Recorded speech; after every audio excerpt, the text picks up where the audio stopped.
ও ভাই রে ভাই, মানে এর চাইতে নাটক, এর চাইতে লজ্জা, এর চাইতে মনে করো যে কি থ্রিলিং আর কোন ম্যাচ হয়েছে। মানে শেষ পর্যন্ত আরব আমিরাত ম্যাচটা কিন্তু জিতে নিচ্ছে। তাহিদ হৃদয় ওয়াসিমের ক্যাচটা সারি জীবনের সবচেয়ে বড় ভুল করছো। এবং লাস্টে এই যে মনে করো যে নো বলটা, 5 নাম্বার বলে নো বলটা শেষ করে দিছে, শরীফুলের ওভার খাই দিছে একদম শেষ। এবং তাহিদের আবার ফেক থ্রো, কোনো কিছুই করি ইউনাইটেড আরব আমিরাটসে আটকানো যায় না। এবং টি-20-র ইতিহাসে তারা তাদের সর্বোচ্চ রানটা চেস করে আজকের ম্যাচটা তারা জিতে গেছে।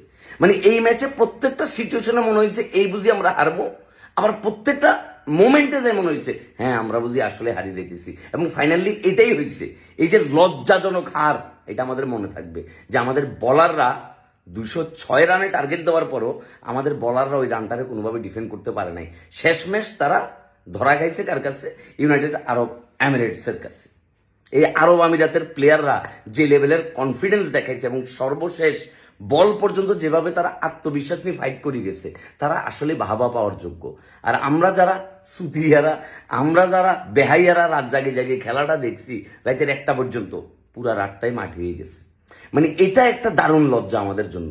এবং আমাদের এই শিক্ষা সফর কন্টিনিউ চলবে আমাদের এই শিক্ষা সফর। এবং আপনারা এটার থেকে শিক্ষা নেবেন। আমাদের ব্যাটসম্যানরা কম রান করে ফেলবে কখনো, আর বলাররা